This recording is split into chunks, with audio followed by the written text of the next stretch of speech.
As far as I could tell, nobody had actually lived at that house in years. The place looked as if it should have been condemned ages ago. The lawn was dead, overgrown and unkempt. Even the weeds looked sickly. The siding was so stained and dirty it was impossible to tell if it had ever been white in the first place. Vines of dying ivy covered the western side of the house, and the crisp yellow leaves fluttered away with every gust of wind, despite it being the middle of May. Ruins like that are a common sight if you drive the back roads of Ontario. Old barns, farmhouses, restaurants, places that were forgotten over time for some reason or another, and now exist in a state of decay. The house was all by itself on that side of the highway. The nearest neighbors were almost half a mile down the road each way, and the fields on either side had been claimed by said neighbors, trapping the house in its own little grove of tangled trees and overgrown grass. The dirt driveway was only a faint memory etched into the soil. The windows were either boarded up with plywood or straight up broken, and from them poured the reason for my visit. It had actually been the neighbors across the street who had called me about the wasps, not the two who sandwiched in the old house. I guess it made sense. They were probably the ones dealing with the brunt of the infestation. They had 2 young kids, one who had already been stung. The way they told it, they'd raised hell with the 2 families who surrounded the lot to figure out who actually owned the place before deciding that nobody did. And so there was no reason to fuck around with the semantics of exactly whose problem it was. That was when they had finally called me. On paper, the job didn't sound like anything I hadn't done 1,000 times before. Wasps will set up shop wherever they can, and a crumbling old farmhouse like that would be too good for them to resist.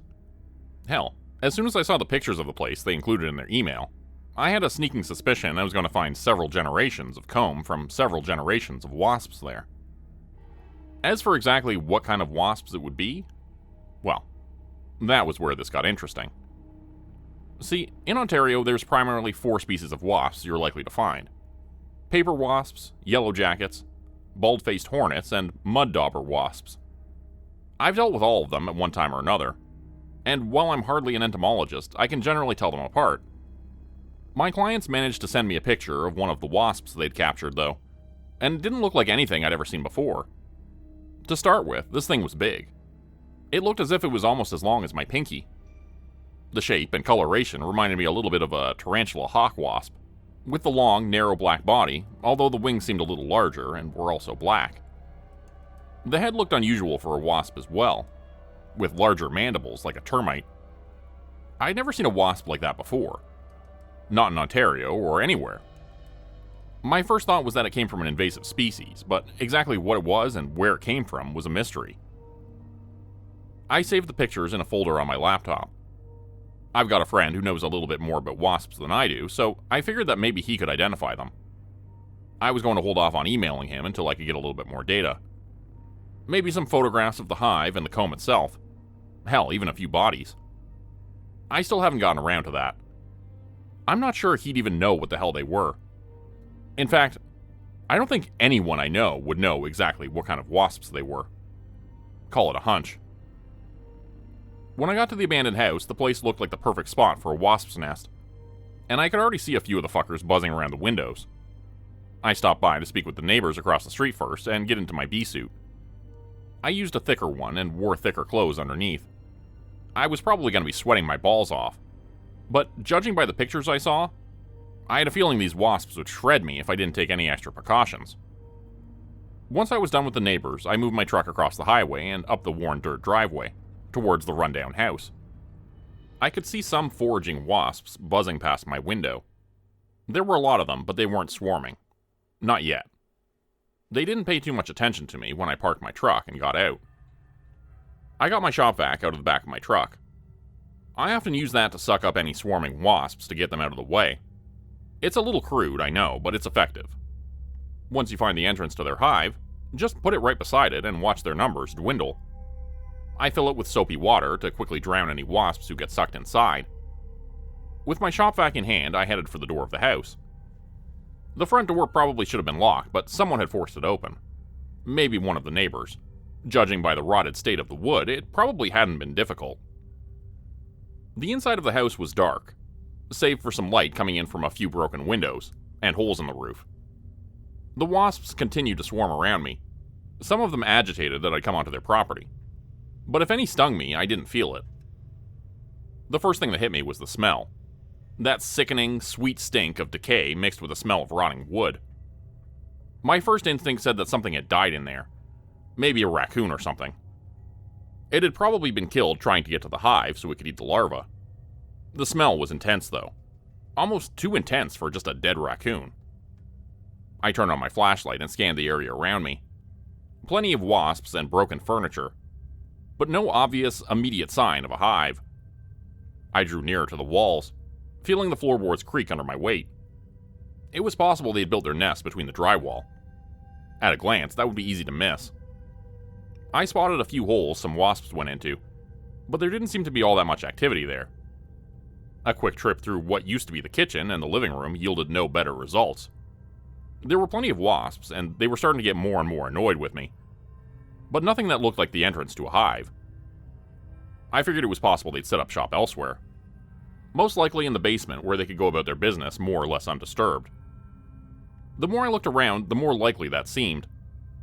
I could see a lot of wasps coming up through the floorboards and looking up. There weren't that many keeping high. If they were coming from upstairs, I would have noticed them coming down, so it didn't exactly take a genius to put everything together. There was a wooden door in the kitchen that had been taken off its hinges. The door itself lay on the floor nearby. The spot where it had once been led to a stairway that descended into the yawning darkness of a cellar. A few hundred wasps buzzed around out from those depths, either coming back from foraging or returning to forage. I'll admit, I had some reservations about going down those stairs. Time had not been good to this place. Nobody had put any maintenance into it for decades. Those stairs looked sturdy enough, though. If the floorboards hadn't given out under my weight, the stairs were probably fine. I imagined they'd been sheltered by the house for the most part. Still, I watched my step on the way down, keeping a hold on the railing and testing each step as I descended. The last thing I wanted was to be stuck down there in the dark, with an angry hive of wasps. A few of the stairs creaked, but nothing really buckled. They were sturdy as sturdy goes for an old house, at least. Moving deeper into the basement, I finally touched the cold concrete floor. That rotten smell was worse, and there were more wasps down there. A whole hell of a lot more. They weren't quite swarming yet, but I'd pissed off more than a few of them. I set down my shop vac and turned it on, sucking up a few of the bastards who were buzzing around me. I didn't expect it to drastically thin their numbers or anything, but it would take some of the heat off me while I looked for the rest. The overpowering smell of rot made me gag and retch a little bit. Whatever had died was probably down there with me.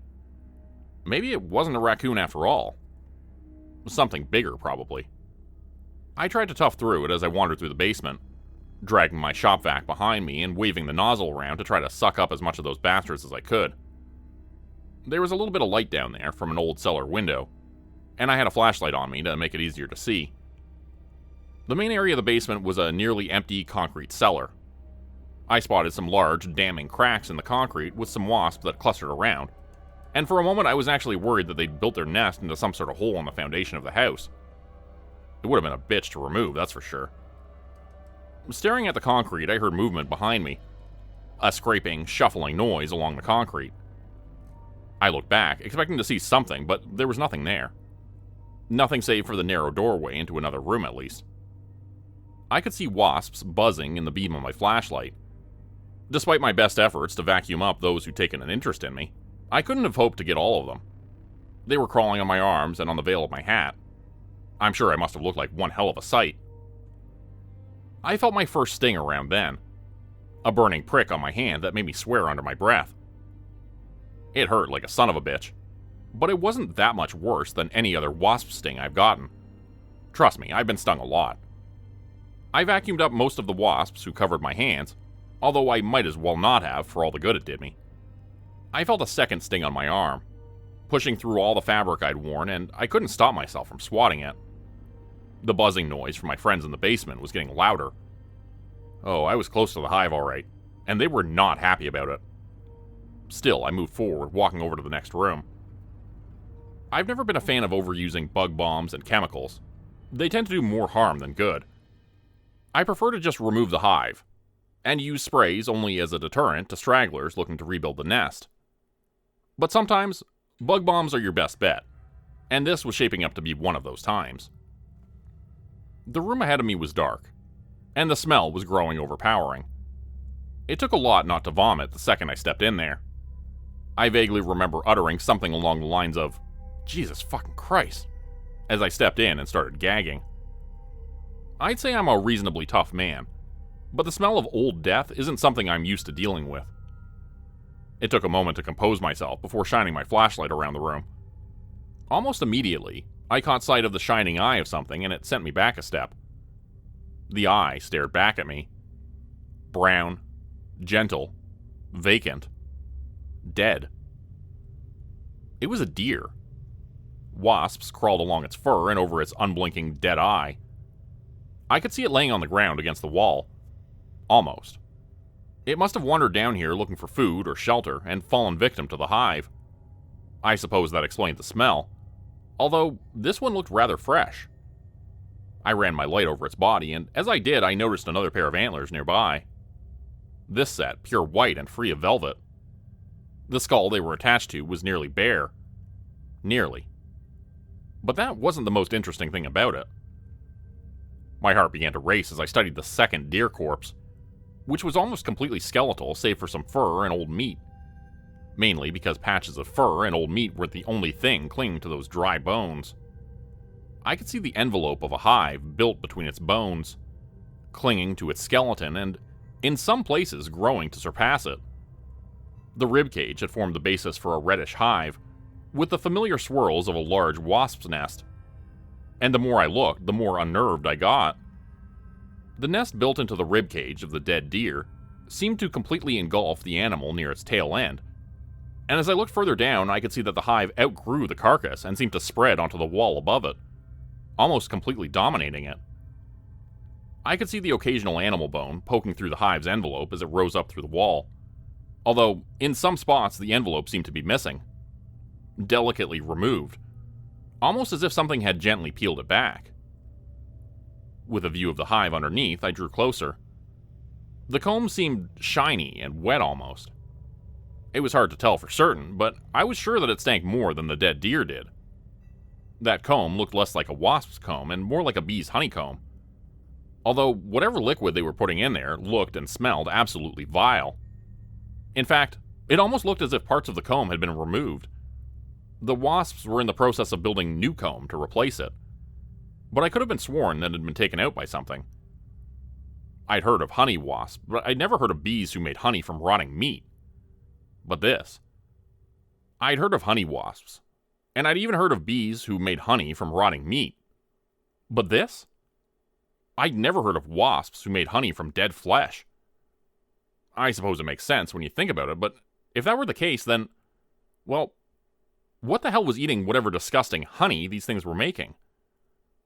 I heard that noise again. The scrape of movement and a click of something hard against the concrete. I turned around and noticed there was a massive hole in the concrete wall on the far side of the room. Thick white spider webs encircled it, and they seemed to disappear down into that pit. But from the darkness within, I saw shiny eyes watching me. And these eyes most certainly belonged to something alive. They stared back at me, watching me carefully, knowing that they'd been spotted.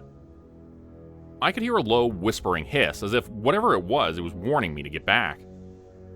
But I remained rooted to the spot, staring into the abyss of the impossible. The shape in the hole finally moved closer. 4 spindly legs with a shiny, dark carapace reached out of the hole in the wall and pulled something out with them. 2 human-like hands, just as black and shiny, with sharpened tips like talons pressed against the wall, as the true form of the thing inside emerged. Then came the face. Almost human. She had dark, matted hair that looked human, and the skin of her face and torso seemed pale and almost human. But those eyes, 6 of them, black and without pupils, shiny and staring, betraying no emotion. She bared her teeth, exposing sharp fangs as she hissed at me, threatening me to leave. I took a step back as she did. The wasps continued to swarm around me, and I watched as she moved between the hive and me, claws at the ready to rip me into bloody ribbons at a moment's notice. Then, that thing, that woman, monster, demon, whatever she was, it spoke. Her voice was raspy, angry, and yet I could have sworn I heard some fear in it. She didn't get any closer to me. If anything, she seemed to be trying to stay as far away as possible. If I didn't know any better, I might have thought she was trying to protect the nest. There was more urgency in her voice this time. She lurched forward as if she were about to lunge at me, but she didn't actually move. I stared back at the creature, my fear of it still heavy in my chest. And yet, as I looked at her, I couldn't help but understand. Whatever she was farming these things. She could have been down there for months, if not years, cultivating a hive to farm the honey these things created. And here I was, to wipe it all out. I knew that she'd kill me if I got closer. If our positions were reversed, I probably would have killed me too. It doesn't mean I couldn't understand her, though. And maybe I could get her to understand me. I spent the next 3 days removing the hive. There was a lot to move, and this was easily my biggest job yet. Normally, I give the remains to a friend who has a few chickens who like to eat the wasp larvae. This time, though, I went with a different option. I said before that there's plenty of abandoned buildings around Ontario, so it wasn't hard to find one where nobody would notice an infestation of strange wasps. There just so happened to be one about 15 or so minutes from where I live. I'm sure that'll tell you something about rural Ontario. After that, it was just a matter of moving everything there.